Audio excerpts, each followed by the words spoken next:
ایک حدیث پاک کا مفہوم ہے کہ کوئی مرد کسی عورت کو گناہ کی دعوت دے اور وہ عورت اس سے یہ کہہ دے کہ میں اللہ سے ڈرتی ہوں، اور ٹھیک اسی طرح کوئی مرد کو کوئی منصب والی اچھی خوبصورت عورت اگر گناہ کی دعوت دے اور وہ اس کو یہ کہہ کے منع کر دے کہ میں اللہ سے ڈرتا ہوں، تو اس کا مرتبہ اللہ پاک کے ہاں بہت بلند ہوتا ہے، اس کو اللہ تعالیٰ عزت دیتے ہیں، اور دنیا میں تو اس کو عزت ملتی ہی ہے، اور آخرت میں جب سورج سوا نیزے پہ ہوگا اور لوگ ہے نا سب کو اپنی اپنی پڑی ہوگی اور سب طرف جو افراتفری مچی ہوگی، گرمی کے وجہ سے پسینے میں سب ڈوبے ہوں گے، اس وقت وہ لوگ جنہوں نے اللہ کے لیے اپنی عزت کی حفاظت کی تھی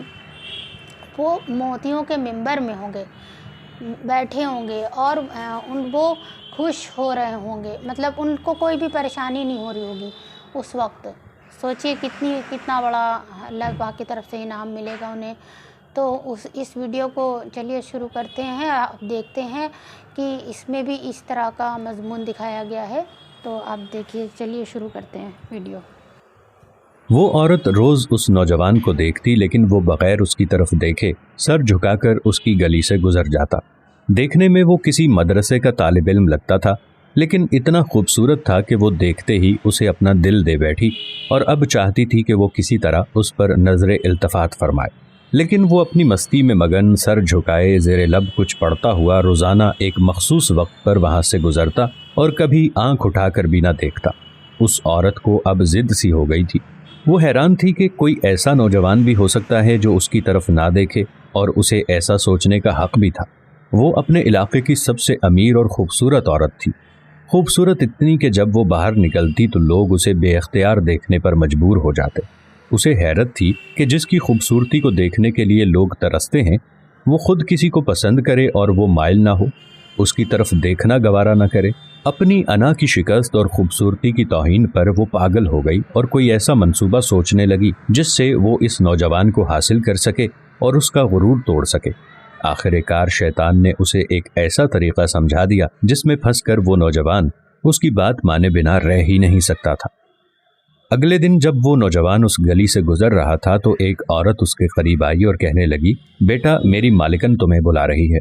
نوجوان نے کہا کہ اماں جی، آپ کی مالکن کو مجھ سے کیا کام ہے؟ اس عورت نے کہا کہ بیٹا، اس نے تم سے کوئی مسئلہ پوچھنا ہے، وہ مجبور ہے، خود باہر نہیں آ سکتی۔ نوجوان اس عورت کے ساتھ چلا گیا۔ اس کے وہم و گمان میں بھی نہیں تھا کہ جو عورت اسے بلا رہی ہے اس کا منصوبہ کیا ہے، وہ کیا چاہتی ہے۔ وہ تو اپنی فطرتی سادہ دلی کی وجہ سے اس کی مدد کرنے کے لیے چلا گیا۔ اس کے ذہن میں تھا کہ شاید کوئی بوڑھی عورت ہے جو اپنی کسی معذوری کی وجہ سے باہر آنے سے قاصر ہے۔ نوکرانی نے اسے ایک کمرے میں بٹھایا اور انتظار کرنے کا کہہ کر چلی گئی۔ تھوڑی دیر بعد کمرے میں وہی عورت داخل ہوئی۔ نوجوان نے بے اختیار اپنی نظریں جھکا لیں کیونکہ اندر آنے والی عورت بہت خوبصورت تھی۔ نوجوان نے پوچھا، جی بیوی، آپ نے کون سا مسئلہ پوچھنا ہے؟ عورت کے چہرے پر ایک شیطانی مسکراہٹ آ گئی۔ اس نے اپنے دل کا حال کھول کر رکھ دیا اور کہا کہ میری سب سے بڑی خواہش یہ ہے کہ میں ایک دفعہ تمہیں حاصل کر لوں۔ نوجوان یہ بات سن کر کانپ گیا اور کہنے لگا کہ اللہ کی بندی، اللہ سے ڈرو، کیوں گناہ کی طرف مائل ہو رہی ہو؟ اس نے عورت کو بہت سمجھایا لیکن عورت پر تو شیطان سوار تھا۔ اس نے کہا کہ یا تو تم میری خواہش پوری کرو گے یا پھر میں شور مچاؤں گی کہ تم نے زبردستی میرے گھر میں داخل ہونے کی کوشش کی اور میری عزت پر حملہ کیا۔ نوجوان یہ بات سن کر بہت پریشان ہوا۔ اسے اپنی عزت کسی بھی طرح محفوظ نظر نہیں آ رہی تھی۔ اس کی بات مانتا تو گنہگار ہوتا اور نہ مانتا تو لوگوں کی نظروں میں برا بنتا۔ وہ علاقہ جہاں لوگ اس کی شرافت کی مثالیں دیا کرتے تھے، وہاں پر اس قسم کا الزام لگ جائے یہ اسے گوارا نہیں تھا۔ وہ عجیب مصیبت میں پھنس گیا تھا۔ دل ہی دل میں وہ اپنے اللہ کی طرف متوجہ ہوا اور اللہ سے مدد چاہی تو اس کے ذہن میں ایک ترکیب آ گئی۔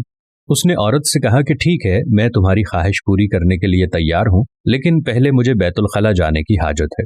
عورت نے اسے بیت الخلا کا بتا دیا۔ اس نوجوان نے اندر جا کر ڈھیر ساری غلاظت اپنے جسم پر مل لی اور باہر آ گیا۔